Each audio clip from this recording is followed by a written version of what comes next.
Emerson వ్యాసావళి 6వ భాగం 21-24.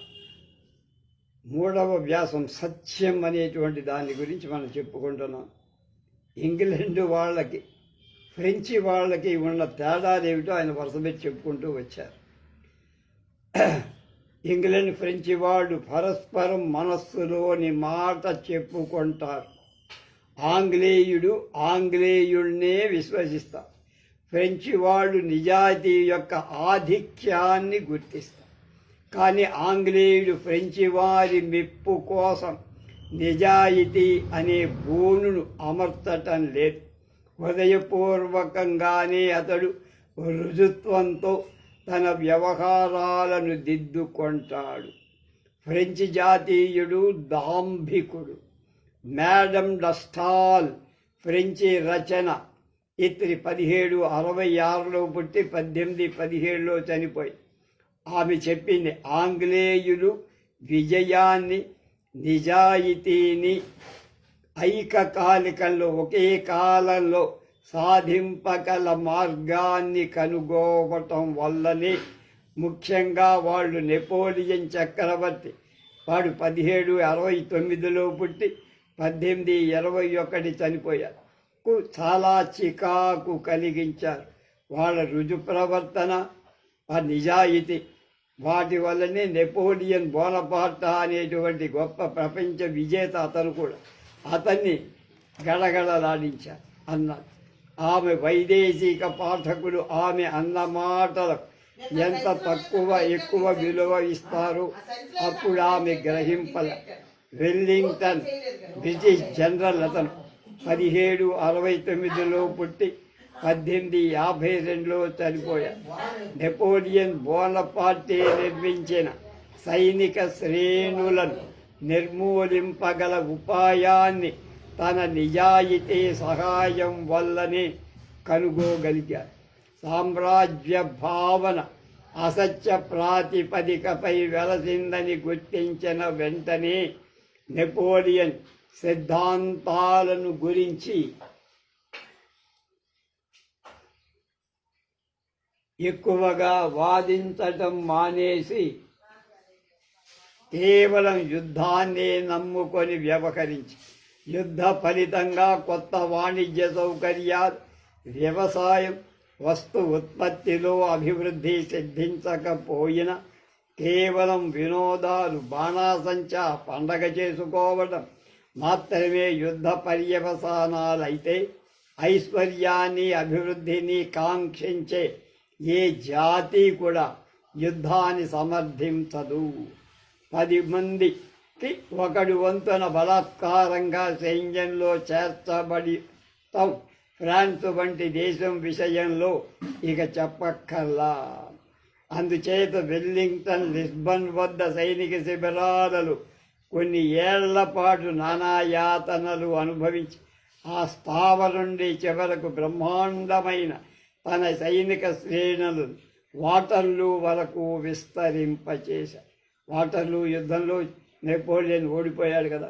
Europe దేశాల వ్యర్థ దర్ప ఆలాపనలో కంటే తన దేశీయులలో వారి హేతుబద్ధ వాదంలో అధిక విశ్వాసం ఉండటం వల్లనే వెల్లింగ్టన్ అంతటి ఓర్పు ప్రదర్శించి.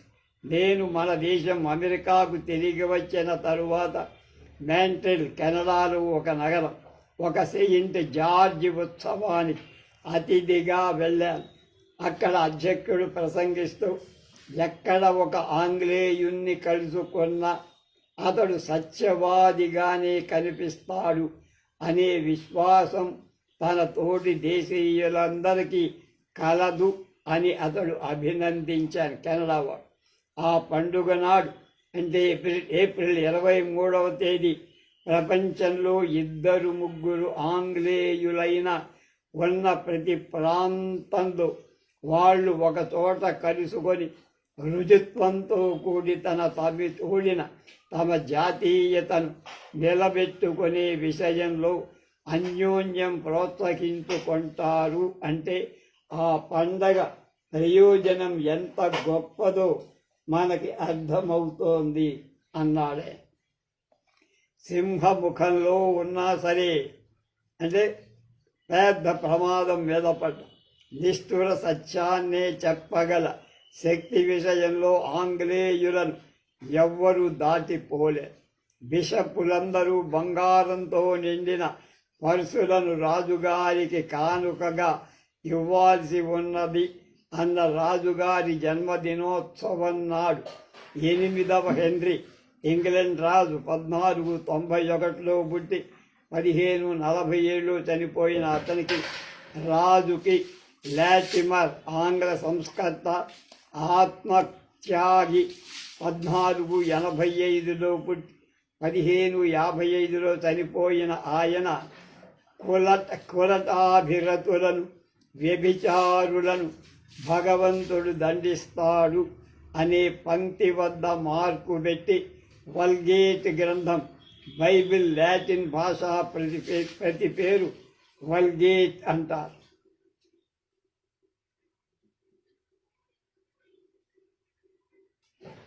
కానుగ్గా ఇచ్చారు. ఇంగ్లీషు వాడు అన్యోన్యం సాహస గుణాన్ని గౌరవించే వాళ్ళ అవటం చేత హెన్రీ దాన్ని అందుకొని మెదలకుండా పక్కన ఉన్న ఉద్యోగులకు ఇచ్చారు. వారి నమ్మకంపై విషయంపై వారికి అచంచలమైన పట్టుదల. సమయానుకాలంగా వారు తమ అభిప్రాయాలను తేలిగ్గా మార్చుకొనలేరు. వేగంగా ప్రయాణం చేయటానికి వీలు లేనంతటి తల బరువు గల ఓడల వంటి వాళ్ళు అంటే నిండా సామానున్న మునగరు.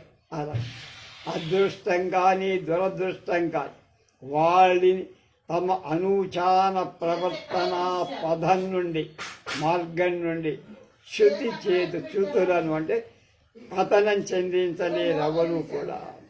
నేను లండన్లో ఉన్నప్పుడు ఎమర్సన్ చెప్తున్నాడు 1848 ఫిబ్రవరిలో ప్యారిస్ నుంచి తప్పించుకొని గీజో అనేవాడు అక్కడికి వచ్చాట.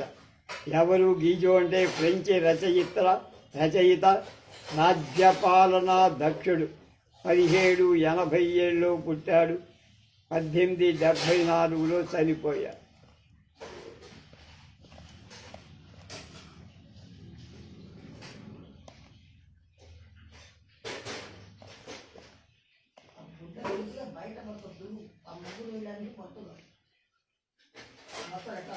వ్యక్తిగత మిత్రులు అనేకులు అతన్ని చూడటానికి వచ్చారు.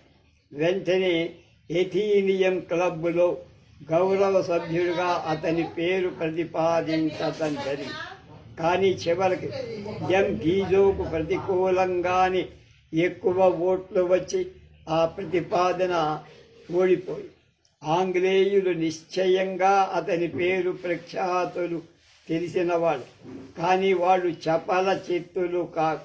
కొన్ని సంవత్సరాలుగా వార్తాపత్రికలలో గీజోను గురించి చదువుతూ అతన్ని ద్వేషిస్తూ ఉన్నారు. అసహ్యం తీసుకోవడానికి అలవాటు కూడా పడ్డారు. ఇప్పుడు అతని స్థితి మారి గౌరవనీయ ప్రవాసిగా తమ దేశానికి అతిథిగా వచ్చినంత మాత్రంతో వాళ్ళ దృక్పథంలో ఎలాంటి మార్పు రాల. అదే అమెరికన్లు అయితే క్షణంలో వాళ్ళ దృక్పథం మారిపోయి అతన్నే ప్రెసిడెంట్గా చేసేవారు. విశ్వాసంలో ఆచరణలో కూడా ఒకే విధమైన సత్యసంధతను తమ ప్రజానాయకులలో ఇంగ్లీష్ వాళ్ళు అభిలషిస్తారు. సచ్చీల భావమే ఐరిష్ ప్రజాప్రతినిధుల గౌరవం తక్కువ స్థాయిలో ఉండటానికి కాదు. వాళ్ళకు కూడా అంటే సత్శీల స్వభావం ఉండటం ఐరిష్ యొక్క ప్రజాప్రతినిధులు అంటే ఎమ్మెల్యేలు, ఎంపీలు, మంత్రులు లేకపోతే వార్డు మెంబర్ వీళ్ళంతా ఎవరైనా కాదు. వారిని చూడండి, మొత్తం 127 మాత్రమే ఉన్నారు. గొర్రెల మందలాగా ఓట్లు వేస్తారు. ఎప్పుడూ ఒక కొత్త విషయాన్ని ప్రతిపాదించిన పాపాన పోరు. 4 తప్ప అందరూ రాబడి పన్నుకు అనుకూలంగా ఓటు వేశారు అని ఆంగ్లేయులు ఐరిష్ సభ్యుల గురించి అంటారు. నిజానికి రాబడి పన్ను విషయంలో ఇంగ్లీషు వారిపై విధింపబడిన పన్నుల భారం నుండి ఐరిష్ వారి ఆస్తిని మినహాయించడంలో ప్రభుత్వం అనాలోచితమైన నిర్ణయమే చేసిందని ఎమర్సన్ చెప్తున్నారు. పార్లమెంటు సభలో కానీ బయట కానీ సాహసికులను చూస్తే ఆంగ్లేయులకు గుండె బెదురు. ప్రస్తుత కాలంలో ఆంగ్లేయులను ఆవేశించిన ప్రధాన ఉద్వేగం మోసం పట్ల వాళ్ళకి గల భీతి, భయం. మోసం అంటే వాళ్ళు ఎంత భయపడతారు. నిజాయితీకి, ధైర్యానికి, స్వవిశ్వాసాలను అంటిపెట్టుకొని ఉండటానికి వాళ్ళు అంత ఎక్కువ విలువను ఇస్తారు. తమ ఆశయాలను అంటిపెట్టుకొని ఉండేవాళ్ళంటే వాళ్ళకి చాలా ఇష్టం. చపలత్వానికి ఫ్రెంచి వారు నిరసిస్తారు. చపలత్వం కలిగిన ఫ్రెంచి వాళ్ళంటే వాళ్ళకి ఇష్టం లేదు ఆంగ్లేయులు. దాంభికత్వం వల్ల జర్మన్లను వాళ్ళు అనాదరిస్తారు. 1848 ఫిబ్రవరిలో ఆంగ్లేయులు ఫ్రెంచి వారిని చూసి ఇలా అన్నారట, చూడండి రా, ధైర్యంగా శత్రువులను కాల్చివేయగల శక్తి లోపించటం వల్ల ఫ్రెంచి రాజు అతని పక్షము పతనం చెందాయి. డౌన్ఫాల్ అంటారు. కాల్చటానికి కావలసిన ఆత్మస్థైర్యం వాళ్ళకి లేదురా. రాజరికం యొక్క అంతస్తు హృదయం ఇవాళ ఎంత ఎక్కువగా చిక్కిపోయాయి, కృషీభూతమైపోయాయో, లుప్తమయ్యాయో అని ఫ్రెంచ్ వాళ్ళని చూసి వీళ్ళు హేళన. సాహసికులైన వారిని ఏ కారణం వల్ల ఆంగ్లేయులు వ్యతిరేకిస్తారు, సరిగా అదే కారణాల వల్ల తమ దేశ రాజకీయ నాయకులను కూడా వాళ్ళు రోజు వ్యతిరేకిస్తూనే ఉంటారు. అందులో ఏం పొరపాటే. తన హక్కు కోసం ధైర్యంగా నిలబడే గుణం, తన ఆశయాలను పట్టు సడలించవలసి వస్తే సందర్భంలో ధనం కాని, అభ్యుదయాన్ని కాని నిరాకరింపగల ఉదాత్త గుణం వాడు కావాలని కోరుకుంటారు, దాన్ని ప్రేమిస్తారు. ఒక బారిస్టర్కు క్వీన్ కౌన్సిల్, రాణి గారి లాయర్ పదవికి సంబంధించిన సిల్క్ గౌను ఇస్తామంటే అది అతని జూనియర్ లాయర్కు ఒకరోజు ముందుగా లభించి ఉంటే దాన్ని అతడు నిరాకరిస్తాడు. క్యాలింగ్వుడ్ అనేటువంటి రాజు ఆంగ్ల నౌకాధిపతి కూడా అతడు. 1750లో పుట్టాడు, 1810లో చనిపోయాడు. 1794 జూన్ 1 తేదీ విజయం కోసం కూడా మెడళ్ళు బహూకరింపకపోతే 1797 ఫిబ్రవరి 19వ తేదీ విజయానికి ఆ మెడను స్వీకరించటానికి నిరాకరించారు. అంత నిజాయితీ, అంత సెల్ఫ్ రెస్పెక్ట్ వాడు చూపిస్తారు. అప్పుడు చాలా కాలం క్రితమే ఇవ్వాల్సి ఉండిన ఆ మెడలు కూడా అతనికి బహూకరింపబడి క్యాసిల్ రే వెల్లింగ్టన్ ప్రభువును సింట్రా పోర్చుగల్లోని ఒక పట్టణం విషయమైన అప్రతిష్టాభాజనమైన వ్యవహారానికి సరైన జవాబు చెప్పే వరకు రాజుగారి సభ అంటే దర్బారు సభ లెవి అంటారు దాన్ని వెళ్ళవద్దని సలహా చెప్పిన అతడు అసలు ఎప్పుడైనా రాజదర్బారుకి వెళ్ళటానికి వీలైన ఒక్క హేతువు చెప్పండి, నేను నేటి దర్బారుకి వెళ్తా, అలా చెప్పలేకపోతే నేను రాజదర్బారుకు వెళ్ళను అని జవాబు చెప్పారంటే రాజ్యసభలో జరిగేవంతా అంతే తప్ప అసలేం చర్చలు లేవు. ఆక్స్ఫర్డ్ వద్ద మౌలిక పరిణామవాదానుయాయులైన జనం టోరీ పక్షానికి చెందిన ఎల్డన్ ప్రభువుని చూసి ఇలా అన్నారు, ఇదిగో వృద్ధుడైన ఎల్డన్ ప్రభు, ఆయనకు జయ జయధ్వానాలు పలకండి. ఆయన ఎప్పుడూ కూడా స్వార్థం కోసం పార్టీని వంచిన వాడు కాదు. సమయానుకూలంగా వ్యవహరించేవారు పార్లమెంటరీ పరిభాషలో ట్రిమ్మర్స్ అంటే వంతపాటగాడు డూడు బసవన్నలు అనే పరిహాసాన్ని కల్పించి అట్లాంటి వాళ్ళని ఆంగ్లశీలం ఎప్పుడూ ప్రేమించదు అని చెప్పారు వాళ్ళు. ఆంగ్లేయులు వాళ్ళ రాజకీయాలలో అసాధారణమైన అపోహలకు కూడా వశాలవుతుంటారు. 1848 ఏప్రిల్ 10వ తేదీ నాటి ఉద్యమాన్ని విదేశీయులు ప్రోత్సహించి రెచ్చగొట్టారని వాళ్ళ ఉదాత్త గ్రంథాలలోకి కూడా ఎక్కిన వారి నమ్మకం అలాంటి ఒక అపోహే. దానితో సరితూగగల అపోహ అమెరికన్ రాజకీయాలలో బానిసల సమస్యను రెచ్చగొట్టే ఉద్యమం వెనక ఇంగ్లీషు వారు ఉన్నారని ఈ దేశంలో వ్యాప్తిలో ఉన్న ప్రజాస్వామిక చపల భావన. ఇక్కడ కూడా వాళ్ళకేం సంబంధం లేదని ఎమర్సన్ భావం. ఇతర సర్వ విషయాలలో వివేకులుగా ఉన్న కొందరు పెద్ద మనుషులలో కూడా ఈ అపోహ అమెరికాలో ఉండటం నేను గమనించానంటాడు ఎమర్సన్, మెసాచ్యూసెట్స్ చెందినటువంటి వాడు. విశ్వాసఘాతకులకు ఇంగ్లీషు వారిని పర్ఫిడియస్ ఆల్బియాన్ గుర్చి ఫ్రెంచి ప్రజలలో ఉన్న కట్టు కథలు కూడా పై అపోహలతో సరిపోల్చదగినవే అన్నాడు ఎమర్సన్. కానీ అనుమానం వ్యక్తులను వలె జాతులను కూడా మూర్ఖుల్ని చేస్తుంది. కనుక అనుమానం వ్యక్తుల్ని పతనం చెందిస్తుంది, జాతుల్ని కూడా మూర్ఖత్వంలోకి నెట్టి పతనం చెందిస్తుంది. మందకుడి స్వభావం కలవారు అవటం చేత ఆంగ్లేయులు ఇతర దేశాల వారితో సమానంగా వేగంగా కానీ నిత్య సన్నద్ధులు కానీ రెడీగా ఉండరు ఎప్పుడు. అందుకే ఇంగ్లీషు వారి తెలివి వెనకబడుతుంది అనే మాట ఒకటి లోకంలో ప్రచారంలోకి. అంటే కొంప మునిగేదాకా వాళ్ళు ఏం స్తబ్దుగా ఉంటారు, మునిగే టైంలో పరిగెత్తుతారన్న.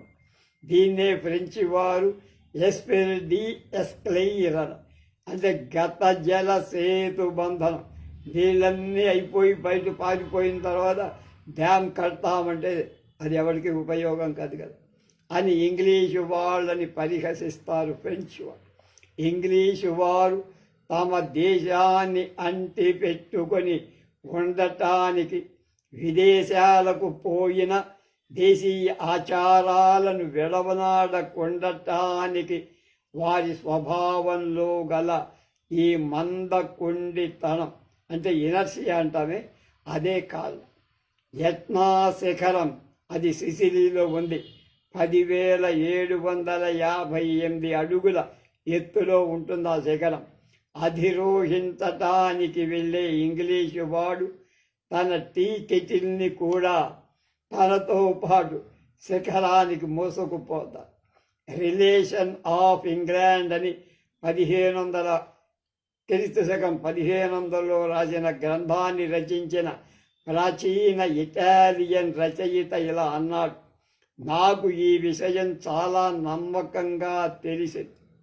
యుద్ధం అతి తీవ్రంగా విజృంభిస్తున్న తరుణంలో వాళ్ళు తమకు ఆ క్షణంలో ఏమి కీడు మూడనున్నదో అని కొద్దిగా కూడా ఆలోచింపక ఆహార విహారాది జీవిత సౌకర్యాల విషయంలోనే ఎక్కువ శ్రద్ధ చూపుతారు అని వాళ్ళని దెప్పి పొడిచారు. వారి కళ్ళు ఎప్పుడూ కూడా స్వరంగ గర్భంలోనికి చూస్తున్నట్లుగా కనబడు. వాళ్ళకి తెలిసి ఉన్న ఒకే ఒక అల్ప సత్యాన్ని ప్రపంచంలో అది తప్ప వేరేది లేదన్నంత దృఢ విశ్వాసంతో ప్రకటిస్తారు. గిని ఒక ఇంగ్లీష్ నాణెం, 21 షెల్లింగులు ఒక గిని అన్నమాట. లో వారి నమ్మకం అచంచలమైంది. గిని అంటే వాళ్ళకి ఎక్కువ నమ్మకం. అన్ని సందర్భాలలో వాళ్ళు ధనవాదమే చివరి వాదంగా స్వీకరిస్తారు. రోచెస్టర్, జాన్ విల్మట్ రోచెస్టర్ అతని పేరు. 1647లో పుట్టి 1680లో చనిపోయాడు. ఆయన వ్యంగ్య నాటక రచయిత జాన్ విల్మట్ రోచెస్టర్. సమ్మోహనాస్త్రాల ప్రభావం ఇంగ్లాండ్ మీద ఎక్కువగా ఉన్న సమయంలో ఒక వ్యక్తి 100 పౌండ్ల నోటును ఒక పెట్టెలో పెట్టి సీలు వేసి డబ్లిన్ బ్యాంకులో రహస్యంగా భద్రపరిచి తర్వాత నిద్ర అవస్థా సంచారులు అంటే సామ్నలిస్టులు, మెస్మరిస్టులు ఇతరులను ఉద్దేశించి పత్రికలలో ఎవడైనా తన నోటు నంబరు చెప్పగలిగితే ఆ నోటు వాటికి చేస్తానని ప్రకటించాడు. 6 నెలలకు అతడు ఆ నోటును అలా బ్యాంకులో ఉంచాడు. ఈలోగా అడపాదడప పత్రికలలో నిపుణుల దృష్టి ఆకర్షించే ప్రకటనలు అతడు చేస్తూనే ఉన్నాడు, వదిలిపెట్టకూడదు. కానీ ఒక్కడు దాని నెంబరు చెప్పుకోలేకపోయాడు. అప్పుడు ఆ వ్యక్తి ఈ విధంగా రుజువైపోయిన ఈ అసత్యాన్ని గురించి ఇక ముందు నేను పట్టించుకోవక్కర్లేదు. అంటే వాడు చెప్పింది అబద్ధం. న్యాయాధిపతి సజ్జాన్ను గురించి ఇట్లా చెప్పుకుంటారు. ఒకప్పుడు ఒక కేసులో ఒక పక్షపు న్యాయవాది చెప్పిన వాదం విని ఆయన మనస్సులో ఒక నిశ్చయానికి వచ్చారు. తర్వాత ఎదిరి పక్షపు న్యాయవాదులు వాదించటకం పూనుకోగానే ఆయన మనస్సు విచలితం, విక్షుబ్ధమై ఆరి భగవంతుడా, నేనిక ముందెప్పుడు సాక్ష్యాలు విచారింపను అని అరిచాట. ఆంగ్లేయుల ఉద్రేక రాహిత్య లక్షణాలను గురించిన వినోదకరమైన ఎన్నో ఇలాంటి ఐతిహ్యాలు ఎనెక్డోట్స్ యూరప్లో ప్రచారంలో ఉన్నాయని ఎమర్సన్ గారు చెప్తున్నారు. అలాగా నేను ఒక అమిత సచ్చీలుడైన వ్యక్తిని బాగా ఎరుగుతాను. బహుశా అతడు డెర్సీ పట్టణంలో ఒక మ్యాజిస్ట్రేట్ అని అనుకుంటా. అతడు ఒకనాడు మ్యాలిబ్రాన్ చూడటానికి ఒక ఒపేరా నాటకశాలకు వెళ్ళాడు. ఒక రంగంలో నాయిక ఒక శిథిలమైన వంతెన మీదుగా వేగంగా నడిచిపోవాల్సి వచ్చి ఆ ఘట్టం వచ్చేసరికి బి అనే వ్యక్తి లేచి శాంతంగా అయినా దృఢంగా ప్రేక్షకులను, నటులను కూడా తన నిర్ణయంలో ఆ వంతెన భద్రంగా లేదని హెచ్చరించాడు. అది నాటకం అని మర్చిపోయాడు. ఈ ఆంగ్లేయుని ఉద్రేక రాహిత్యం, నిదానం ఫ్రెంచి వారి తెలివికి, నిపుణతకు సరిగ్గా విరుద్ధమైన గుణం. సాధారణంగా యూరప్ ఖండంపై ఇంగ్లీషు వారి ప్రభావం కంటే ఫ్రెంచి వారి ప్రభావం ఎక్కువ అంటారు. ఆంగ్లేయులు చేసే ప్రభావం అంతా పశుశక్తి వలన, అలాగే ఐశ్వర్యం వల్ల ఏర్పడి, కానీ ఫ్రెంచి వారి స్వభావం సౌహార్ద సంబంధం వల్ల, వారి ప్రతిభ వల్ల ఏర్పడింది. అందుకనే మనం ఎంతో గొప్ప చిత్రకారుడైనటువంటి ఫ్రెంచి చిత్రకారుడిని మనం గొప్పగా చెప్పుకుంటాం. ఫ్రెంచి చరిత్ర గొప్పగా ఉంటుంది. ఫ్రెంచి సంగీతం చాలా గొప్పగా ఉంటుంది, ఆరాధిస్తూ ఉంటారు. అందుకని ఇటాలియన్లు చాలా సూక్ష్మ బుద్ధి కలవారు. స్పెయిన్ వారు ద్రోహచింత కలవారు. అంటే ఒక్కొక్క దేశానికి ఒకసారి ఒక ముద్ర ఉంటుందన్నమాట. ఎంత దారుణమైన హింసనైనా ఒక ఈజిప్టు దేశీయు నుండి ఒక రహస్యాన్ని బయటకు లాగటం కష్టం. వాడిని ఎన్ని చిత్రహింసలు పెట్టినా ఈజిప్టు వాడు రహస్యాన్ని బయట పెట్టడంటున్నా. ఈ గుణాలలో ఏవి ఆంగ్లేయుల్లో లేవు. అతని పైత్యం, అతని ఊహా పద్ధతిని పూర్తిగా బట్టబయలు చేస్తూ తన దేశీయుల స్వభావాన్ని చక్కగా ఎరిగున్న డేనియల్ డీఫో ఫ్రెంచి రచయిత వాళ్ళని గురించి ఇంగ్లీష్ వాళ్ళను గురించి ఇలా వర్ణించాడు. చాటు చాటు కుట్రలు పన్ను శక్తి అరిది, అంటే తక్కువ. తెలిసి ఉన్నంత వరకు పైకి పలకవలె, పథకమేదియులేనట్టి శిథిలశీర్ణ యత్నములు నిష్ఫలతలోనే అనగు తరచు విజ్ఞులందరూ మూలము ప్రిదిలియుంట వారి విద్రోహములు జయప్రదములు కావు కళ్ళ కపటం మెరుగకుంట ఉల్లమందు పొడిచెడి రహస్యములు పైకి పుక్కుచుంట. ఇంగ్లీష్ ట్రైట్స్ అనేటువంటి 5వ సంపుటం నుంచి ఈ సత్యం అనేటువంటి వ్యాసం మనకు వచ్చింది. దాన్ని ఇప్పుడు మనం చెప్పుకున్నాం. ఆయన రాశిలో మనం తీసుకున్న దానిలో ఇది బొమ్మకంటి శ్రీనివాసాచార్యులు గారు ఎమర్సన్ వ్యాసాలను కొన్ని సేకరించి వాటికి తెలుగు చేశారు. అవే మనం ఇప్పుడు చూసేది. ఇందులో ఇంకొకటి మహాపురుషులలో మానవుడి నమ్మకం స్వాభావికమై మన బాల్యమిత్రులు కొందరు మహావీరులుగా పరిణమిస్తే రాజభోగాలను అనుభవిస్తుంటే అది మనకు ఆశ్చర్యం కలిగించదు. సర్వ పురాణాలు అర్ధదైవత మూర్తులతోనే ప్రారంభమై అందులోని సంఘటనలు ఉదాత్తాలు కవితామయ. అంటే వాళ్ళ ప్రతిభ సర్వోత్తమమైంది కనుకనే అంత కీర్తి. గౌతమ బుద్ధుని గురించిన గాథలలో ఆదిమానవులు మట్టిని భక్షించి అది ఆస్వాద్యం కాను మధురంగాను ఉన్నట్లుగా ఒక కథ కూడా ఉందని ఎమర్సన్ జాతక కథలు చదివింటాడు. దాన్ని బట్టి చెప్పారు. ప్రకృతి అత్యద్భుత వ్యక్తుల కొరకే కల్పితమైనట్లుగా కనిపిస్తోంది అన్నాడు ఆయన. ఈ ప్రత్యక్ష ప్రసారాన్ని మా మేనకోడలు గణపవరపు పద్మ హైదరాబాద్ని చూస్తున్నట్టుగా కనబడితే హాయ్ మామయ్య అనిపించింది. ఈ లోకం సత్పురుషుల రుజువర్తన వల్లనే సాగుతోంది.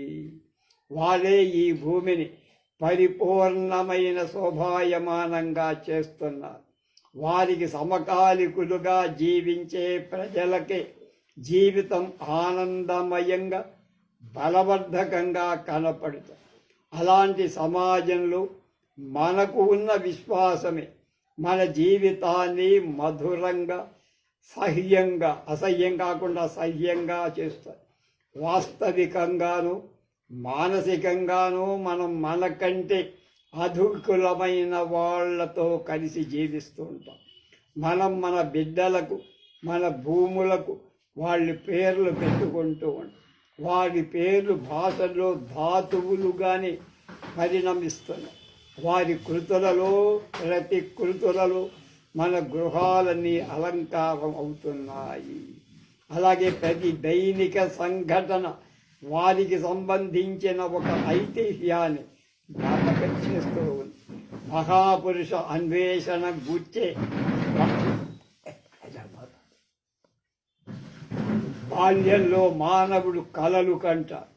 వ్యక్తత వచ్చిన తర్వాత దాన్ని కూర్చే అత్యంత తీవ్రంగా కృషి చేస్తారు. ఆ మహాపురుషుడి కార్యాలను దర్శించడానికై వీలైతే అతని దర్శనాన్ని కూడా చేసుకోవటానికి మనం విదేశాలకు యాత్రలు కూడా వెళ్తాం. కానీ మహాపురుషుణ్ణి బదులు అదృష్టం మనకు ఎదురైతే మన కృషిని మరొక తావన ఇంకొక దారిలో మళ్ళిస్తాం. ఆంగ్లేయులు లోక వ్యవహార దక్షులని, జన్మరులు మంచి ఆతిథేయులని, హాస్పిటాలిటీ ఎక్కువని, వాలెన్సియన్లు తూర్పు స్పెయిన్లో ఒక రాష్ట్రం, ఆ నగరం వాసులు శీతోష్ణ స్థితి చాలా ఆహ్లాదంగా ఉంటుందని, సాక్రామెంటో కాలిఫోర్నియాలో కొండలలో బంగారు గనులు ఉన్నాయని, ఇలా మీరు ఎన్నైనా చెప్పండి, అంత మాత్రాన నేను సుఖభోగాలతో తొలతూగే ప్రజలను కానీ, మంచి ఆతిథేయులైన ప్రజలను కానీ, స్వచ్ఛాకాశం కానీ, విలువైన బంగారు కణికలు కానీ సందర్శించడానికి యాత్ర కోసం బయలుదేరను. కానీ సహజంగా సంపన్నులు, శక్తివంతులు అయిన వ్యక్తులు గల దేశాల వంకకు, గృహాల వంకకు ముళ్ళు చూపగల సూదంటు రాయి ఒకటి ఉంటే నేను నా సర్వస్వాన్ని అమ్మి అయినా ఆ సందర్శన భాగ్యాన్ని పొందటానికి వెనుతీయను. క్షణంలో నేనొక యాత్రికుడనైపోయి ఆ దిక్కుగా ప్రయాణం సాగిస్తా. మహాపురుషుల వల్ల వారు జన్మించిన జాతుల పరపతి అధికమవుతుంది. ఒకానొక నగరంలో రైలు రోడ్డును కనిపెట్టిన వ్యక్తి ఉన్నాడు అనే జ్ఞానం ఆ నగర పౌరుల పరపతి పెంచుతుంది. అంతేకాని అధిక సంఖ్యలో ఉన్న జనాభా, అందులో వారిలో ఎక్కువ మంది బిచ్చగాండ్రైతే చరించే మాంసపు ముద్దల్లాగా, కదిలే మాంసం ముద్దల్లా, చీమల పుట్టల్లాగా, ఈగల గుంపుల్లాగా కేవలం వాళ్ళు రోతనే కలిగిస్తారు. అలాంటి వాళ్ళు ఎక్కువ మంది ఉంటే అంత చెడు. మహాపురుషులను ప్రేమించడమే, సంస్మరించడమే మన మతం. అందుకనే మనం మహాపురుషులు జన్మించిన ప్రదేశాలకు దర్శిస్తాం. కేరళ వెళ్తే కాలడిలో శంకరాచార్యుడు జన్మించిన స్థలాన్ని చూస్తాం. దక్షిణేశ్వరం చూస్తాం. కలకత్తాకి వెళ్తే రామకృష్ణ పరమహంస ఉన్నటువంటి ప్రదేశాలు అలాగనమాట. అలాగే పుట్టబట్టయితే సాయిబాబా గారిని ఆ విధంగా చూస్తాం. మనం యాన పాత్రల అంటే ప్రయాణం చేసే సాధనాలన్నిటినీ ఒకే మూసలో తయారు చేసుకున్నాం. యూదు, క్రైస్తవ, బౌద్ధ, మహమ్మదీయాది బ్రహ్మాండమైన మన ఆస్తిక మతాలన్నీ మానవ మేధ యొక్క అవశమైన అంటే వశం కాని నిర్మాణాత్మక కృషికి ఫలితాలు. చరిత్రను చదివి విద్యార్థి గుడ్డల కోసము, తివాచీల కోసము ఒక దుకాణంలో ప్రవేశించే వ్యక్తి లాంటి వాడు. అతనికి అక్కడ ఒక కొత్త సరుకు దొరుకుతుందని ఆశిస్తాడు. కానీ తీరా కర్మాగారంలోకి వెళ్ళాక తాను ఆశించిన కొత్త సరుకు థీబ్స్, గ్రీస్ పిరమిడ్లలో అంతర కుడ్యాల మీద కాగితపు చుట్టలకు, కృత్రిమమైన గులాబీ పూలకు రోజెట్టి అంట నకళ్ళే అని అతడు తెలుసుకుంటాడు. మన ఆస్తికవాదం మానవ మేధను క్షాళితం చెయ్యాల్సిన సాధనం. మానవుడు మానవుణ్ణి తప్ప మరి దేన్ని చిత్రింపలేడు, నిర్మింపలేడు, భావించను కూడా. జగత్తులోని మూల ద్రవ్యాలన్నీ తన ఊహ నుండి ఉద్భవించినవి అని అతడు విశ్వసిస్తాడు. ఇక మన తత్వశాస్త్రం సంకలితంగాను విభక్తంగాను ఉన్న సారవంతమైన ఒకే ఒక పదార్థాన్ని మాత్రమే అన్వేషిస్తుంది. ఇతరుల నుండి మనం ఎన్ని విధాలైన ప్రయోజనాలు పొందుతున్నామో ఆలోచించే సందర్భంలో ఆధునిక వివేచనా పద్ధతుల బారిన పడే ప్రమాదం నుండి మనం జాగ్రత్త పడాలి. అందుచేత అల్ప ఆరంభం చేయటం మంచి. అంతేగాని ఆరంభమే గొప్పగా మంచి అట్టహాసంగా చెయ్యొద్దు అని అంటారు. ప్రేమ విషయంలో విరుద్ధంగా వాదించటం కాదు, ఇతరుల విస్పష్టమైన అస్తిత్వాన్ని కాదనటానికి కానీ మనం పూనుకోకూడదు. ఇతరులు లేకుంటే మనం బతకగలమా? నాకు అర్థం కావట్లా. కనుక ఇతరులు ఉంటేనే మన జీవితం కూడా సార్థకం. మనకు సాంఘిక బలం ఉంది. ఇతరుల పట్ల మన అనురాగం మరే ఇతర విధానంలో మనకు సమకూడని ఒక విధమైన అద్భుత లాభం లేక ప్రతిఫలం మనకు ఇస్తుంది. నేను ఒంటరిగా సాధింపలేని ఒక పనిని మరొకడితో కలిసి సులభంగా చెయ్యగలుగుతా. నాలో నేను మొదట చెప్పుకోలేని కొన్ని సంగతులు నీతో చెప్పుకోగలం. మన మనస్సులను మనం చదువుకోవటానికి ఉపయోగపడే భూతద్దాలను వంటి వారు ఇతరులు. ప్రతి వ్యక్తి తన కంటే భిన్న లక్షణాలు కలవాళ్ల కోసమై వెతుకుతూ ఉంటారు. అలాంటి భిన్న లక్షణాల లక్షితులైన వారిలో కూడా అత్యుత్తములెవరా అని వాళ్ళ కోసం అన్వేషిస్తా. అంటే ప్రతి వ్యక్తి ఇతరుల కోసం, ఆ ఇతరులలో ఉత్తముల కోసం అన్వేషిస్తూ ఉంటారు. ప్రకృతి ఎంత తక్కువ శక్తివంతమైతే అంత ఎక్కువగా అది ఎదురొత్తు నిలొత్తు. మనం పరిశుద్ధమైన వేలి రకమైన వస్తువునే పరీక్షిస్తాం. ప్రతిభా లవ దుర్విదగ్ధులం మనం పట్టించుకోను, అంటే ప్రతిభ లేని వాళ్ళని పట్టించుకో. మానవులలో ఒక ప్రధాన భేదం, వారు తమ స్వభ విషయాల పట్ల శ్రద్ధ వహిస్తున్నారా లేదా అనే విషయం మీద ఆధారపడి లోపల నుండి బయటికి పెరిగి వచ్చే తాటి చెట్టు వంటి ఉదాత్తమైన అంతర్వర్ధిష్ణువు ఎండోజినస్ వృక్షాల జాతికి చెందినవాడు మానవుడు. ఇతరులు మళ్ళీ ఒకసారి లోపల నుండి బయటికి పెరిగి వచ్చే తాటి చెట్టు వంటి ఉదాత్తమైన అంతర్వర్ధిష్ణువు ఎండోజినస్ వృక్షాల జాతికి చెందినవాడు మానవుడు. వేళ్ళు భూమి మీద ఉంటాయి, ఎగటం ఆకాశం దాకా అవి పాకుతాయి.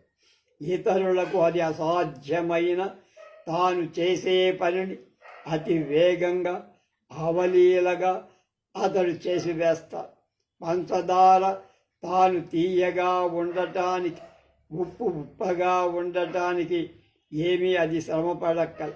తనంత తానుగా మన చేతులలో వచ్చి వాలేటువంటి దాని కోసం మనం దారి పక్కన ఉంచి వలపన్ని నానా యాతనలు పడుతుంటాం.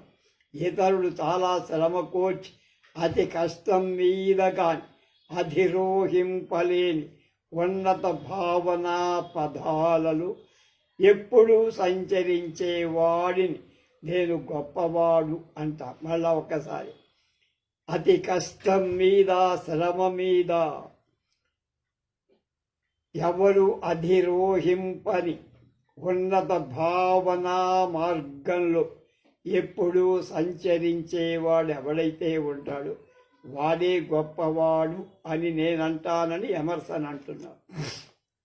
వస్తువులను యథాతథంగా వాటి మధ్య గల విస్తృత సంబంధాలతో సహా దర్శింపగలగటం అతడు కేవలం కళ్ళు విప్పి ఆ వస్తువులపై దృష్టి సారిస్తే చాలు. ఇంకేం చెయ్యక్కల. అదే ఇతరులు చెయ్యాలంటే భ్రమ ప్రమాదాల విషయంలో చాలా జాగ్రత్త పడుతూ ముందుకు అడుగు వేయాలి.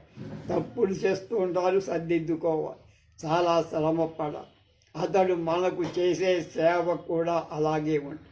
ఒక అందమైన వ్యక్తి తన అందాన్ని మన కళ్ళలో ముద్రించడానికి ఎలాంటి శ్రమ పడాలి కదా, అలాగే ఒక వివేకవంతుడికి తన వివేకం ఇతరులకు అందించడంలో ఎలాంటి శ్రమ కూడా ఉండదు. ప్రతి వ్యక్తి తాను చేయగల అత్యంత ఘన కార్యాన్ని అత్యంత సులభంగా చేయగల. పోయిదమోయు బుకోద ఫట్ అల్ప పరికరాలతో అధిక ఫలితాలు సాధించాలి. ఇది ఫ్రెంచ్ సామెత. పోయిదమయో బుకోద ఫట్ అంటారు. అంటే చిన్న చిన్న పరికరాలతో అధిక ఫలితాలు సాధించదు. ఆర్కిమిడీస్ ఒకటే అన్నాడు, నాకు ఈ మొత్తం భూమండలాన్ని పైకి లేపటానికి ఒక చిన్న ఆధారం, పల్కరం అంటారు ఇంగ్లీష్, ఆధారాన్ని ఇవ్వండి, నేను క్యాంటీ లెవెల్తో లేపవతల పారేస్తానంటాడు. అది సూక్ష్మ బుద్ధికి ఉండాల్సిన సాధన. కనుక అంటే దానికి ఎంత మనకు తెలుసు కదా, అన్ని లేబర్స్ మీదే పనిచేస్తున్నాయి కదా.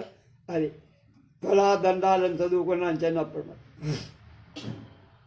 ఎవడు స్వభావం చేత ఆ విధంగా ఉంటాడు, ఎవడు ఇతరులను మనకు ఎప్పుడూ జ్ఞాపకం చెయ్యడు అతడే గొప్పవాడు. మళ్ళా ఎవడు స్వభావం చేతనే ఆ విధంగా అంటే వస్తుత అలా ఉంటాడు వాడే. ఎవడు ఇతరులను మనకు ఎప్పుడూ జ్ఞాపకం చెయ్యడు వాడే గొప్ప. కానీ మనకు సంబంధించిన వాడే ఉండాలి. వాడు మన జీవితాలలో మనకు తెలియని దాన్ని దేన్నో అతడు వివరించి చెబుతాడు అనే ఆశ మనకు కలగాలి. నేను ఏం తెలుసుకోకూరుతున్నాను నేను చెప్పను, కానీ కొందరు వ్యక్తులను నేను చూశానంటున్నాడు ఎమర్సన్. తన భావాల చేత, స్వభావం చేత, పనులు చర్యల చేత నాకు అడగటానికి శక్తి చాలని ప్రశ్నలకు కూడా వాళ్ళు సమాధానాలు ఇస్తారు. ఒక వ్యక్తి తన సమకాలికులెవ్వరు అడిగి ఉండని ఏదో ఒక ప్రశ్నకు జవాబు చెప్పగలరు. అంతలో అతడు విలక్షణుడవుతాడు. అలాగే గత వర్తమానం అతనికి మతాలు, తత్వశాస్త్రాలు మరికొన్ని ప్రశ్నలకు జవాబులిస్తాయి. కొందరు వ్యక్తులు మనలో ఎన్నెన్నో ఆశలు పుట్టిస్తారు, కానీ వారు తమకు తాము కానీ తమ యుగానికి కానీ ఏమాత్రం సహాయపడ. బహుశా అలాంటి వాళ్ళని సృజించడం ఈ యుగపు వాతావరణంలో ఒకానొక ప్రవృత్తి యొక్క వినోద క్రీడేమో. వారు మన అవసరాలను తీర్చేవాళ్ళు కాదు. నిజంగా గొప్పవాళ్ళు నిత్య సన్నిహితులుగానే ఉంటారు. అంటే వాళ్ళతో మనకి సంబంధ బాంధవ్యాలు, వాళ్ళని చూపులోనే మనం పోల్చుకోగలం. మన నిరీక్షణ ఫలితం యొక్క నిరీక్షణను వాళ్ళు సఫలం చేసి వాళ్ళు సముచిత స్థానాన్ని ఆక్రమిస్తారు.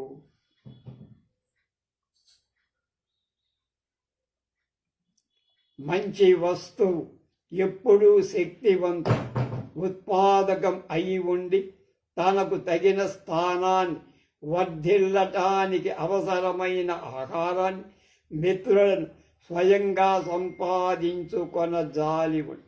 మంచి యాపిల్ పండు విత్తనాలు ఇస్తుంది, కల్తీ జాతి యాపిల్ పండు ఇవ్వదు. ఒక వ్యక్తి ఉచిత స్థానం ఆక్రమించాలంటే ఇక అతడు నిర్మాణాత్మకం, సారవంతం, సూదంటు రాయిలాగా అత్యాకర్షణమైన లక్షణాలు కలిగి సైన్యాలనే తన ఆశయాలతో ఆవేశింపచేసి తన్ముఖంగా ఆశయాన్ని సాధించుకోగలుగుతా. అది తగలగట్లను తానే రూపొందించుకొట్ల. ధర్మ విహితమైన ప్రతిభావం తనంత తానే దారి చేసుకొని సర్వత్రా ఘన స్వాగతాన్ని సంపాదించుకుంటుంది. తన పరిపోషణకు ఆహారం, తన ప్రచారానికి సంస్థలు, తన ప్రతిస్పర్ధలు ఎదుర్కోవటానికి ఆయుధాలు, తన వివరణానికి శిష్యులను ఆ భావమే సమకూర్చుకుంటుంది. అద్వైత సిద్ధాంతాన్ని వ్యాప్తి చేయటానికి శంకర భగవత్పాదులకు ఇలాంటివన్నీ ఆయనకి ఉపయోగపడ్డాయని మనకు కోరుకుంది. నిజమైన కళాస్రష్ట ఒక గ్రహాన్ని తాను పైకెగరటానికి వీలైన ఆధార భూమిగా చేసుకోండి. సాహస కృత్య అడ్వెంచరర్కి ఏళ్ళు పూళ్ళు శ్రమ పడినా చివరకు తన చెప్పులు మినహా వేరేమీ అతనికి మిగలకపోవచ్చు. సాధారణంగా మనం మనకంటే అధికులైన వారి నుండి మనం పొందగల రెండు విధాలైన లాభాలను లేక సేవలను గుర్తిస్తాం. ఒకటి ప్రత్యక్షం, రెండు పరోక్షం, డైరెక్ట్ ఇండైరెక్ట్. ప్రత్యక్ష లాభం సంధానంలోనే ఆది మానవులు విశ్వాసం పొందారు. ఆరోగ్యం, శాశ్వత యౌవనం, సునిశిత పంచేంద్రియ శక్తి, రోగ నివారణ విద్యలు, మాంత్రిక శక్తి, భవిష్యత్ వృత్త కథనం వంటి ఆది భౌతికము ఆధ్యాత్మికము అయిన ప్రత్యక్ష లాభాలని తమ కంటే అధికులమని వాళ్ళ నుండి వాళ్ళు అధికులైన వాళ్ళ నుండి దెయ్యాలు, భూతాలు, పిశాచాలు వాళ్ళకి ఎక్కువ శక్తులు ఉన్నాయని నమ్మారు. అది బాలుడు తన వివేకాన్ని విక్రయింపగల విపాధ్యాయుడు ఒకడు ఉన్నాడని నమ్ముతారు. అలాగే మత సంస్థకు సంక్రాంత గుణాలలో అంటే సంక్రమించే గుణాలలో విశ్వాసం ఉంది. కానీ నిజానికి ఇలాంటి ప్రత్యక్ష లాభ సంధానాన్ని మనం గుర్తించటంలా. మానవుడు అంతర్వర్ధిష్ణు జంతువు. ఇందాక తాడ్చిట్ల విద్య అతనిలో వికసించే ఒక ద్రవ్యం. ప్రకృతి మనలో ఆవిష్కరించే విషయాలతో పోల్చి చూస్తే ఇతరుల నుండి మనం పొందే సహాయం కేవలం యాంత్రికమైనది, మెకానికల్.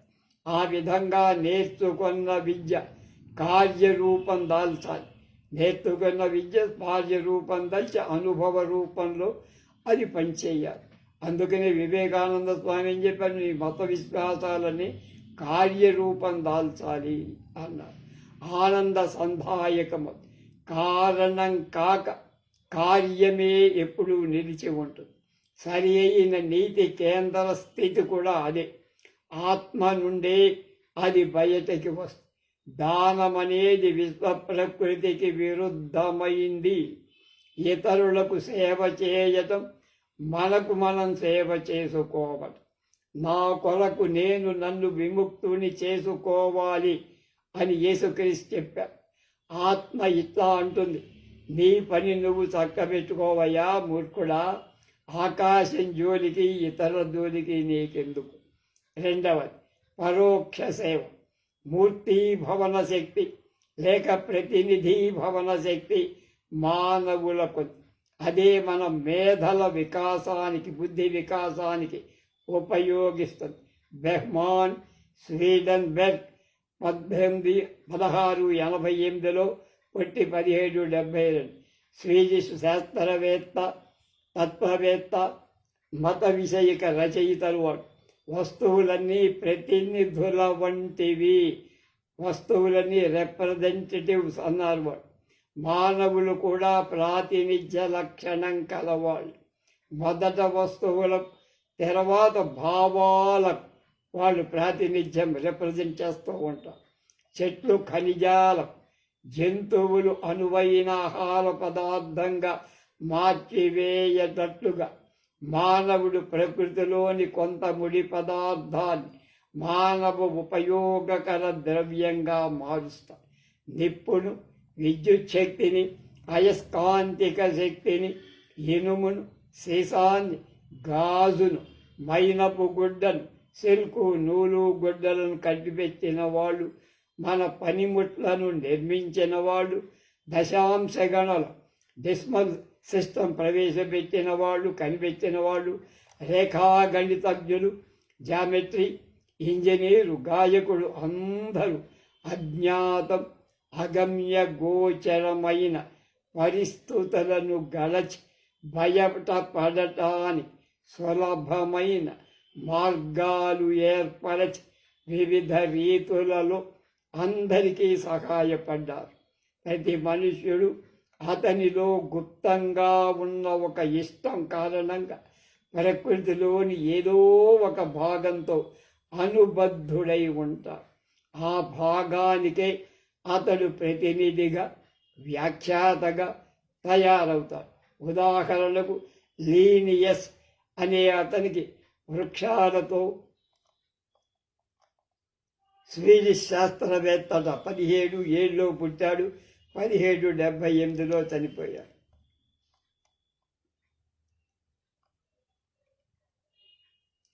హ్యూబర్కు తేనెటీగలతో, ప్రైసుకు లైకేన్ మొక్కలతో, వ్యాన్ మార్క్స్కు పియర్స్ పళ్లతో, డాల్టన్కు పరమాణు స్వరూపంతో, యూక్లిడ్కు రేఖాగణితంతో, రేఖలతో, న్యూటన్కు నిరంతర సంచలనంతో, ఫ్లక్సియాన్స్ వాళ్ళంటి గుప్త అనుబంధం వాళ్ళకు ఉంది. మానవుడు ప్రకృతికి ఒక కేంద్రం వంటివా.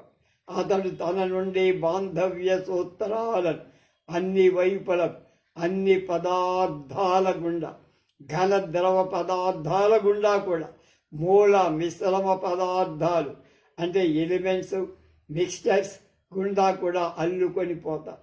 భూమి గుండ్రంగా తిరుగుతుంది, దాని మీద ప్రతి మట్టి పిల్ల, ప్రతి రాయి ఎప్పుడో ఒకప్పుడు మధ్యాహ్న బిందువు మెరిడియన్ అంటారు, కేంద్ర బిందువు వద్దకు వస్తుంది. అలాగే ప్రతి అవయవం, ప్రతి పని, ప్రతి అచ్చు, ప్రతి స్ఫటికం, ప్రతి అద్దం, ప్రతి స్ఫటికం, ప్రతి దుమ్ము ధూళి కణం ఏదో విధంగా మానవ మేధతో సంబంధాన్ని సంపాదిస్తుంది. అది చిరకాలం నిరీక్షించాల్సి రావచ్చు, కానీ ఎప్పుడో ఒకప్పుడు దాని వంతు వస్తుంది. ప్రతి మొక్కకు దానిపై ఆధారపడి బతికే ప్రాణి దానికి ఉండనే ఉంటుంది. సృష్టింపబడిన ప్రతి వస్తువును దాని ప్రేమికుడు దాన్ని అభివర్ణిస్తూనే ఉంటాడు. ముళ్ళ మొక్కలుంటాయి, అవి మనం దగ్గరికి వెళ్తే గుచ్చుకుంటాయి, ఉంటే తింటుంది వాటి ఆహారం. ఆవిరికి, ఇనుముకి, కలపకు, బొగ్గుకు, అయస్కాంతానికి, అయోడిన్కి, వరికి, పత్తికి ఎప్పటికప్పుడే న్యాయం జరగనే జరిగింది. కానీ మన కళల వలన ఎప్పటికి ఎంతో కొద్ది ద్రవ్య జాతం కూడా మాత్రమే మన ఉపయోగంలోకి తెచ్చుకోగలిగాం.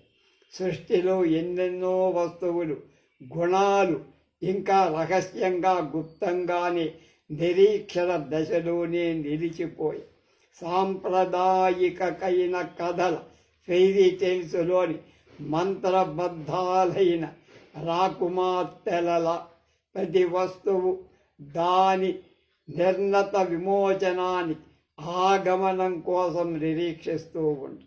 ఎప్పుడో ఒకప్పుడు ప్రతి వస్తువుకి శాప విమోచనం జరిగి మానవ ఆకారంలో అది వెలుగులోకి రాక తప్పదు. ఇంతవరకు జరిగిన ఆవిష్కరణల చరిత్ర పరిశీలిస్తే అంతర్నిహితమైన ఒక సత్యం పరిపక్వ దశను పొందినప్పుడు తన ఆవిష్కరణానికై తానే ఒక మానవ మేధను తయారు చేసుకున్నట్లుగా మనకు అర్థమవుతోంది. ఏ గిల్బర్ట్లోనూ, స్వీడన్బర్గ్లోనూ, ఆయిల్స్టడ్ డెనిష్ శాస్త్రవేత్తలోనూ అయస్కాంతం మొదలైన మానవాకారం స్వీకరిస్తే కానీ దాని శక్తులను మానవులకు ఉపయోగించుకోవటానికి అవకాశం లేదు.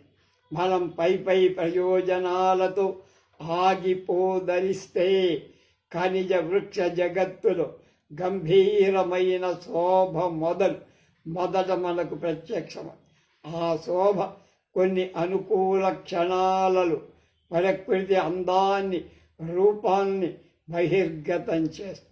లోహ ఇతర ఖనిజాల తళతళలు ఏకజాతి మైకా తళతళలాడుతూ ఉంటుంది. ఏకంటే బంగారం తళతళాడు, వెండికి తళతళ, రాగి తళతళ. ఏక వృక్షాల మధ్య నిశ్చిత రూపాన్ని కనబడేటువంటి సాదృశ్యం, ప్రకృతి రేఖల మధ్య కోణాలు, విస్పష్టత కూడా అలాంటి. వెలుతురు, చీకటి, వేడి, చల్లదనం, ఆకలి, ఆహారం, తీపి, పులుపు, ఘన ద్రవవాయు స్థితులు అన్ని సుఖాల పూల దండాలతో మనలను పరివేష్టించి ఉంటాయి. అభిలషణీయాలైన వాటి పరస్పర వైరుధ్యాలతో అవి మానవ జీవితమని పగటి మాయ చేసి క్షణంలోనే గడిపివేస్తాయి. మన కన్ను రోజు వస్తువులను గురించి అవి మంచివి, అతడు కనుక్కున్నాడు అనే స్తోత్ర పాఠాలను పునశ్చరణ చేస్తూ ఉంటాం. అలాంటి శోభలను ఎక్కడ మనం చూడగలుగుతాము మనకు తెలుసు. అభినయ కౌశలాలలో ఆరితేరిన వివిధ జాతుల వస్తువులతో అనుభవం మనకు కొంచెం ఏర్పడితే ఆ ప్రదర్శనాలను మనం మరింత ఎక్కువగా ఆస్వాదించగలుగుతాం. కానీ ఇంతకంటే ఘనతరాలైన ప్రయోజనాలు పొందు అధికారం మనకుంది. శాస్త్ర విజ్ఞానం మానవత్వ పరిపూర్ణం కాకపోతే దానిలో ఏదో కొంత లోపం కనిపిస్తోంది. కేవలం ఘాతాంకాలు, లాగరిథంలో పట్టికలు తయారు చేయడం వేరు. వృక్ష, గాన, నేత్ర, వాస్తుశాస్త్రాలు ఆ పట్టికలు ఎంతగానో ఉపయోగం చావటానికి ఉపయోగించటం వేరు. సంఖ్యా శరీర నిర్మాణ వాస్తు ఖగోళ శాస్త్రాలు చాలా వృద్ధి పొందాయి. ఆ అభివృద్ధి మానవుడికి ఎంత ప్రయోజనకరమో మొదట ఎవరు గుర్తించాల. కానీ మానవ మేధతో సంకల్పంతో ఆ శాస్త్రాలు సమ్మేళనం చెంది అవి మన జీవితంలోకి ఎగబ్రాకి మన సంభాషణలలో, ప్రవర్తనలు, రాజకీయాల్లో తిరిగి మళ్ళీ మనకు సాక్షాత్కరి. కానీ ఆ విషయాలు తర్వాత ఆలోచించాలి. ప్రస్తుతం వాటి స్వకీయ స్థానాలలో వస్తువులతో మనకు కలిగే పరిచయాన్ని గురించి ఎవడో ఒక ప్రతిభాశాలిని మురిపి ఆకర్షించి వారి జీవిత సర్వస్వం ఏదో ఒక వస్తువుని కూర్చిన పరిశోధనకు అంకిత అయ్యేటట్లుగా చేస్తే ఆ వస్తువుల విచిత్ర విధానాలను గురించి మాత్రమే మనం మాట్లాడుకుంటాం. పరిశోధకుడు పరిశీలించే వస్తువుతో ఐక్యం పొందగలిగినప్పుడే ఆ వస్తువు వ్యాఖ్యానం తేలిక అవుతుంది. జగత్తులో ద్రవ్య రూపమైన ప్రతి వస్తువుకు దివ్యతా సంబంధి అయిన డివైన్ పోర్షన్ ఒకటి ఉంటుంది. మానవత్వం ద్వారా అది ఆధ్యాత్మిక ప్రయోజకర జగత్తులోకి అనూదితం అవుతుంది పరివర్తన. అక్కడ అది ఇతర పదార్థాలతో సమాంగ అనస్వర పాత్రలు అంటే నశించనటువంటి శాశ్వత పాత్ర నిర్వహిస్తారు. పాత్ర అంటే మనం వేసుకునే పాత్ర పోర్షన్ అన్నమాట. అలాగే సర్వ పదార్థాలు తమకు లక్ష్యభూతమైన ఈ దశ ప్రాప్తించటానికి నిరంతరం పైకి ఎగబాకుతూనే ఉంటాయి. వాయు పదార్థాలు ఆకాశం వంకకే సాగుతాయి. రసాయనిక ద్రవ్యాలు మొక్కల కుదుళ్లను చేరి వాటితో పాటు పెరుగుదల సాధిస్తాయి. 4 కాళ్ళ జంతువులను చేరి వాటిలో నడక నేర్చుకుంటాయి. మానవుడిలో చేరి భావనాశక్తి పొందుతాయి.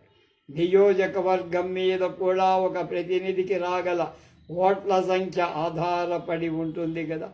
జగత్తులోని వస్తువులు కేవలం ప్రతినిధులే, రిప్రజెంటేటివ్లే కావు, భాగస్వామ్యులు, పార్ట్నర్స్ కూడా. ఒక వస్తువును సదృశ వస్తువు అలాంటి వస్తువును మాత్రమే తెలుసుకోగలం. మనం ఒక వస్తువును సంబంధించిన వారం అవ్వటం వల్ల అంతవరకు ప్రకృతిలో లేక ఆ వస్తువులో ఒక భాగంగా ఉండి అప్పుడే బయటకు వచ్చిన వాళ్ళం అవటం చేతనే ఆ వస్తువు మనకి తెలుసుకోగలుగుతున్నాం.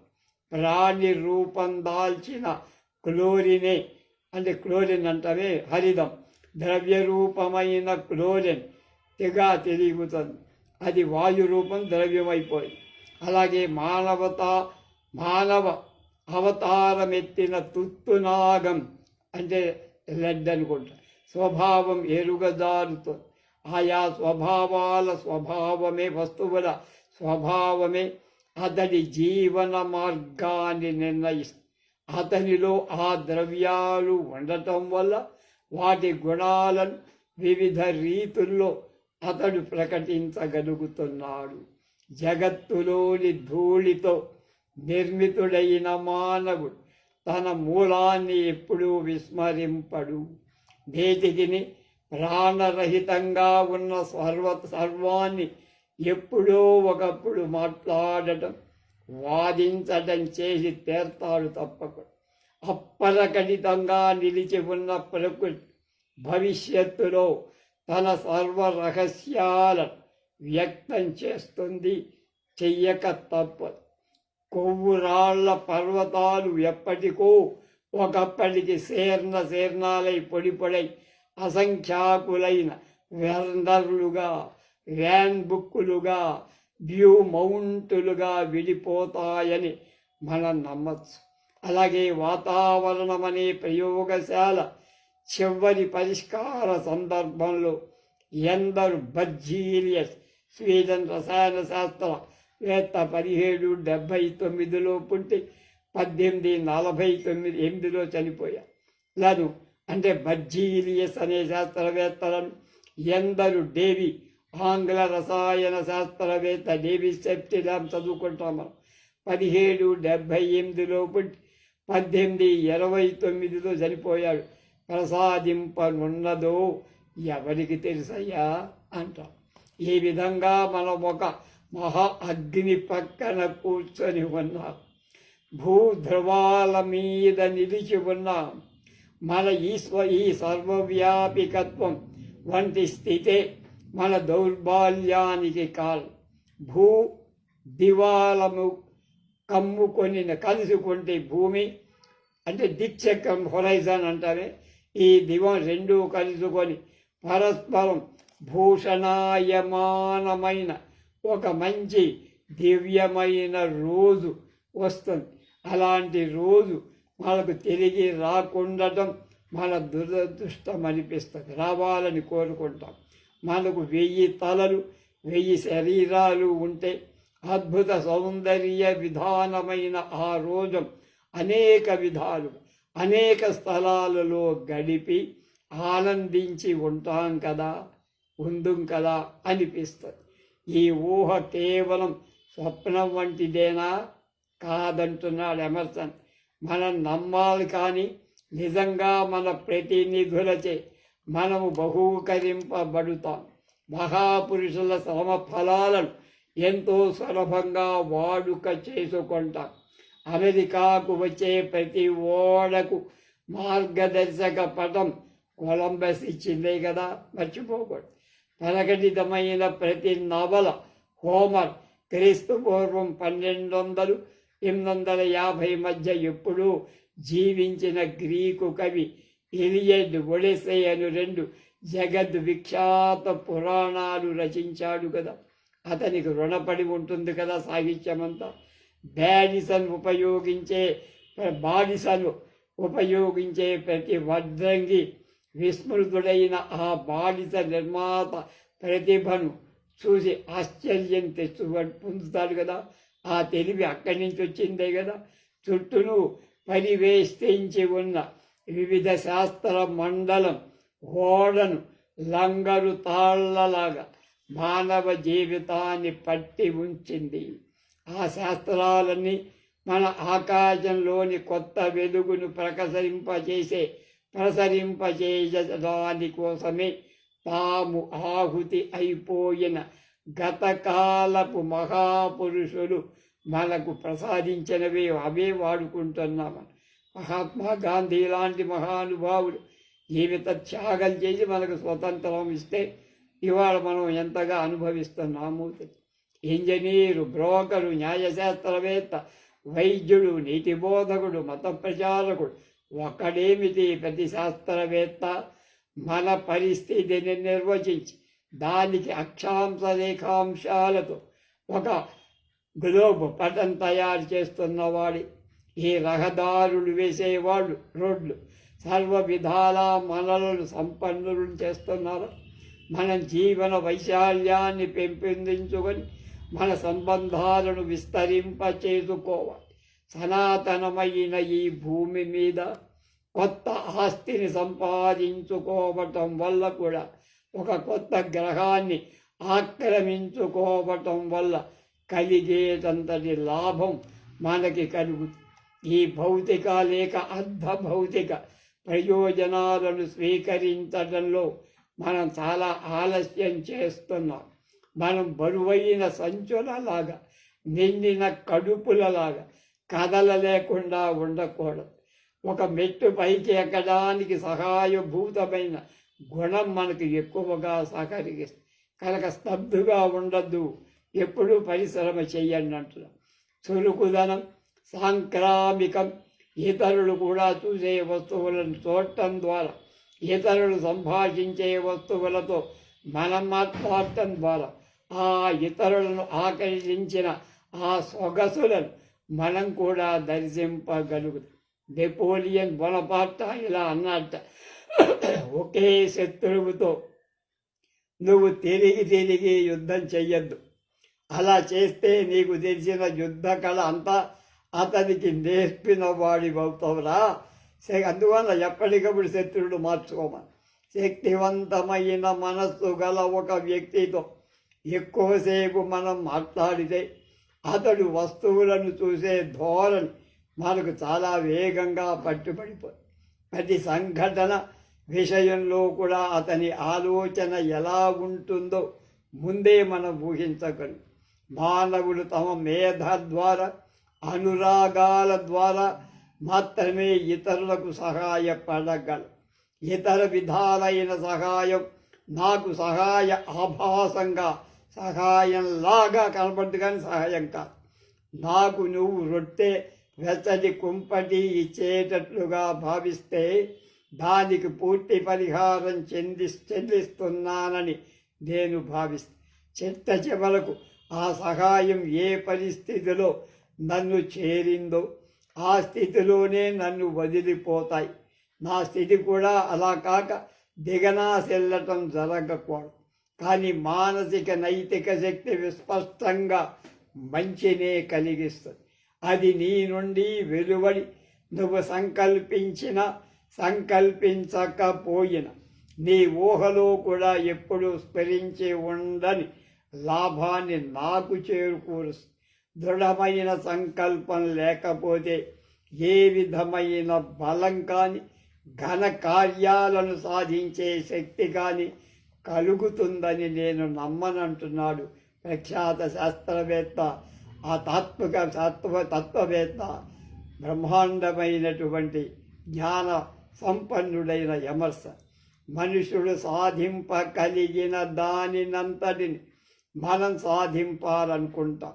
సర్ వాల్టర్ ర్యాలీ 1552 16 18 ఆంగ్ల రాజ్య పాలనా దక్షుడు, రచయిత.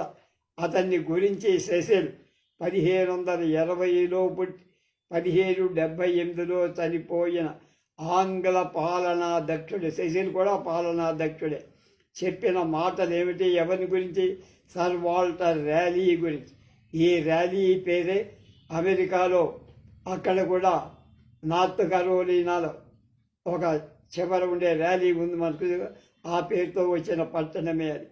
గురించి అతడు చాలా ఎక్కువ శ్రమ పడగలడని నేను ఎరుగుదు అనే మాట మనకు విద్యుదాఘాతంలాగా, కరెంటు షాక్ లాగా. క్లారెండన్ అనేవాడు ఆంగ్ల చరిత్ర రచయిత.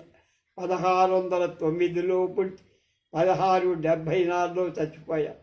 తన చిత్రణలలో హ్యాంప్డెన్ అంటే ఆంగ్ల రాజ్య పాలనా దక్షుడు. అతడు 1594లో పుట్టి 1643లో చచ్చిపోయాడు.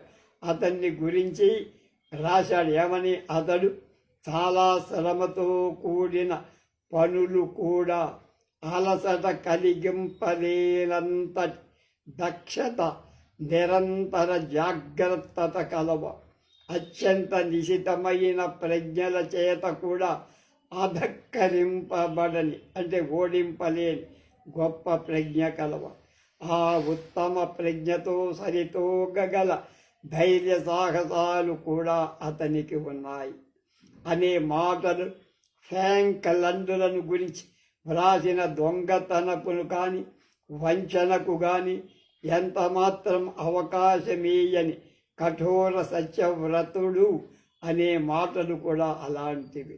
మన రక్తంలో సంచలనం కలగకుండా పుల్టార్క్ రచనలు మనం చదవలేం.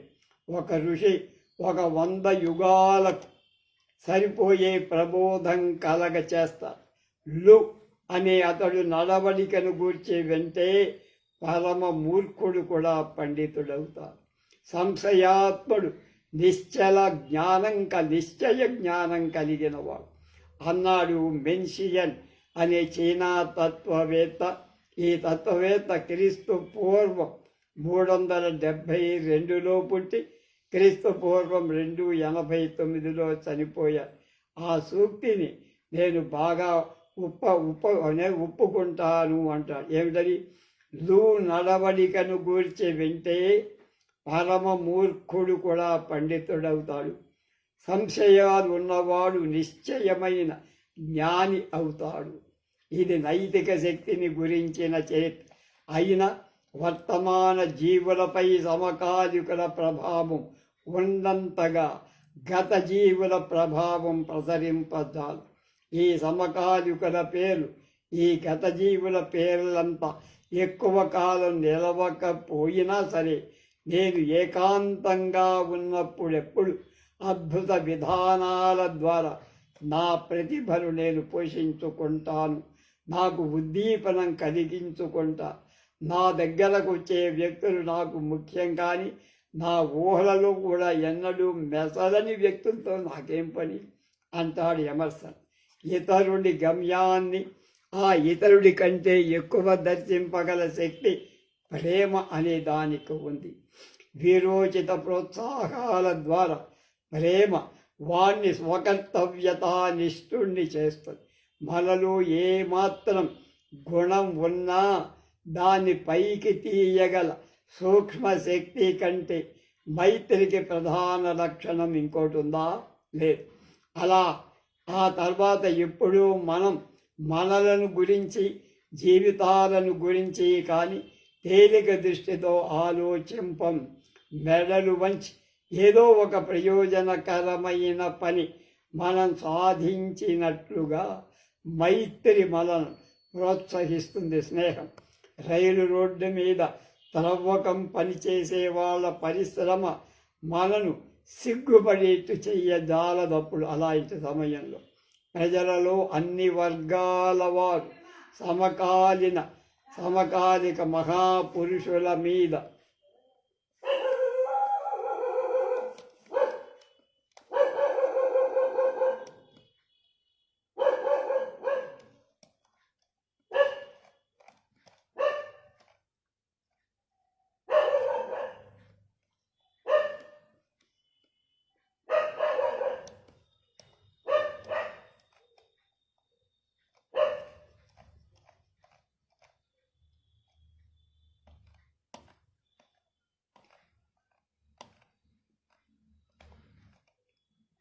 తర్వాత మిగిలిన విషయాలు రేపు తెలుసుకుందాం. స్వస్తి.